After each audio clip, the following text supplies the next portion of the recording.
નમસ્કાર મિત્રો, સ્વાગત છે તમારું આજના એક નવા વિડીયોની અંદર। તો મિત્રો આજના સમાચાર વિશે વાત કરવાની છે એ પહેલા જો તમે ચેનલમાં પહેલીવાર આવ્યા હોય તો મિત્રો ચેનલને જરૂરથી સબસ્ક્રાઇબ કરી દેજો અને મિત્રો જો તમને વિડીયો પસંદ આવે તો મિત્રો વિડીયોને એક લાઈક પણ જરૂરથી કરી દેજો। તો મિત્રો આજના પ્રથમ સમાચારમાં જોઈએ તો મિત્રો આજે ખેડૂતો માટે ખાસ અગત્યના સમાચાર સામે આવ્યા છે।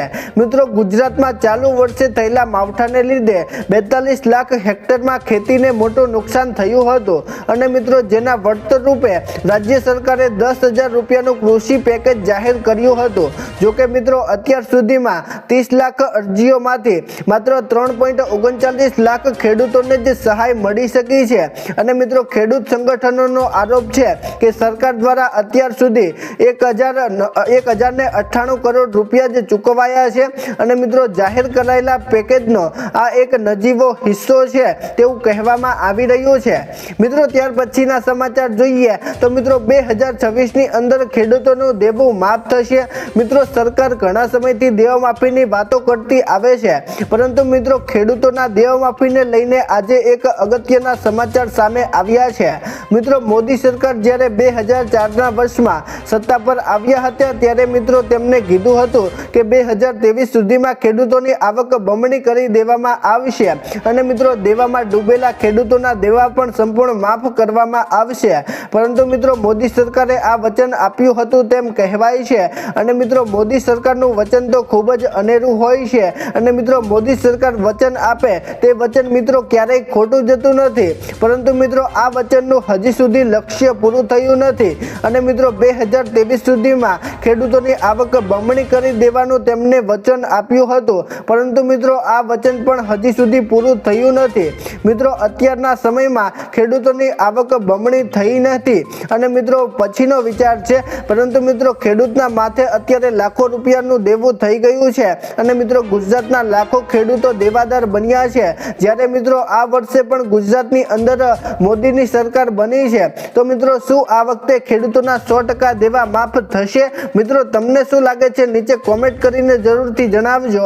મિત્રો ત્યાર પછીના સમાચાર જોઈએ તો મિત્રો આજે ભારે ઠંડી વચ્ચે માવઠાની આગાહી કરવામાં આવી છે। મિત્રો ગુજરાતમાં ઠંડીમાં જોરમાં ઘટાડો થતા તાપમાનની અંદર ઉછાળો આવ્યો છે।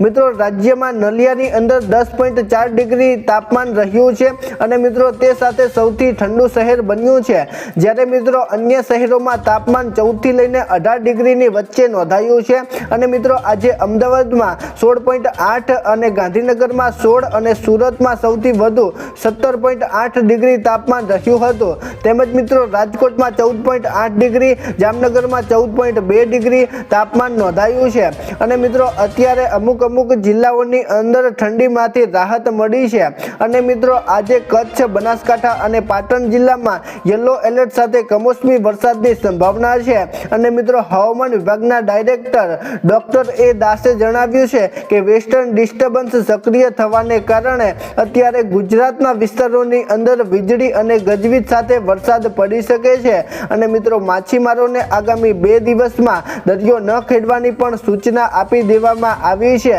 અને મિત્રો આગામી દિવસોમાં ગુજરાતની અંદર ઠંડીની અંદર ચમકારો જોવા મળશે તેવા પણ સમાચાર સામે આવ્યા છે। મિત્રો ત્યાર પછીના સમાચાર જોઈએ તો મિત્રો આજે મોદી સરકારે એક મોટો નિર્ણય લીધો છે। મિત્રો સરકારે શૈક્ષણિક સંસ્થાઓમાં વિદ્યાર્થીઓના હિત માટે એક મહત્વપૂર્ણ નિર્ણય લીધો છે। મિત્રો જો કોઈ વિદ્યાર્થી કેમ્પસમાં આત્મહત્યા કરશે તો મિત્રો સંસ્થાના ડિરેક્ટર, વોઇસ ચાલક અને પ્રિન્સિપલ જવાબદાર ગણાશે। મિત્રો તપાસમાં બેદરકારી સાબિત થવા પર અધિકારીઓને પદ પરથી હટાવવામાં આવશે અને મિત્રો ભારે દંડ ફટકારવામાં આવશે અને મિત્રો આ નિર્ણયનો હેતુ શૈક્ષણિક સંસ્થાઓનો જવાબદાર રહેશે અને મિત્રો આની અંદર જવાબદારી નક્કી કરવામાં આવી છે અને મિત્રો વિદ્યાર્થીઓના જીવનને સુરક્ષિત બનાવવાનો મોદી સરકારનો પ્રયાસ છે। તો મિત્રો આ એક અત્યારે મોટો નિર્ણય લેવામાં આવ્યો છે। મિત્રો ત્યાર પછીના સમાચાર જોઈએ તો મિત્રો વિદ્યાર્થીઓને સ્કોલરશિપની સહાય। મિત્રો સામાન્ય પ્રવાહમાં અભ્યાસ કરતા વિદ્યાર્થીઓ માટે એક ખૂબ જ સારા સમાચાર સામે આવ્યા છે। મિત્રો અનુસૂચિત જાતિના વિદ્યાર્થીઓને શિક્ષણ ગુણવત્તા પ્રોત્સાહક સહાય આપવામાં આવે છે। મિત્રો ધોરણ 10 માં 75% કે તેથી વધુ ગુણ મેળવેલ વિદ્યાર્થીઓને સહાય મળવાપાત્ર થાય થાય છે। મિત્રો મેરિટના આધારે પ્રથમ 100 વિદ્યાર્થીઓને સહાય મળવાપાત્ર થાય છે। અને મિત્રો વધુ માહિતી માટે યોજનાની તમામ શરતો અને વિગતો વાંચી લેવા તેમજ મિત્રો જિલ્લા નાયબ નિયામકનો સંપર્ક કરવાની વિનંતી કરવામાં આવી છે। મિત્રો ધોરણ 11માં 4000 અને મિત્રો ધોરણ 12માં 8000ની આવક મર્યાદા અને મિત્રો 9000નો લાભ મળવાપાત્ર થાય છે। જે મિત્રો ધોરણ 10ની અંદર 75%થી વધુ પર્સન્ટેજ મેળવે છે તેમને મિત્રો 9000 રૂપિયા સુધીની સહાય મળે છે। મિત્રો ત્યાર પછીના સમાચાર જોઈએ તો મિત્રો પોલીસ ભરતીમાં એક વિદ્યાર્થીનું મોત થયું છે।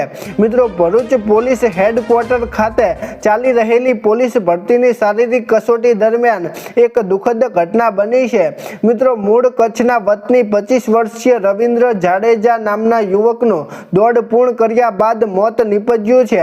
મિત્રો રવિરાજે ઉત્સાહ ભરીને પોતાની દોડ પૂરી કરી હતી અને મિત્રો ત્યારબાદ અચાનક ચક્કર આવતા તેઓ ગ્રાઉન્ડ પર ઢળી પડ્યા હતા અને મિત્રો તેમને તાત્કાલિક સારવાર માટે ખસેડવામાં આવ્યા હતા, પરંતુ મિત્રો ટૂંકી સારવાર દરમિયાન તેમનું નિધન થયું છે।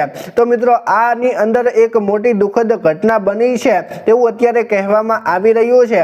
તો મિત્રો આ હતા આજના મુખ્ય સમાચાર। તો મિત્રો જો તમને આજનો વિડીયો પસંદ આવ્યો હોય તો મિત્રો વિડીયોને લાઈક કરી ચેનલને જરૂરથી સબસ્ક્રાઇબ કરી દેજો। તો મિત્રો ચાલો મળીશું એક નવા વિડીયો સાથે, ત્યાં સુધી અમને રજા આપજો।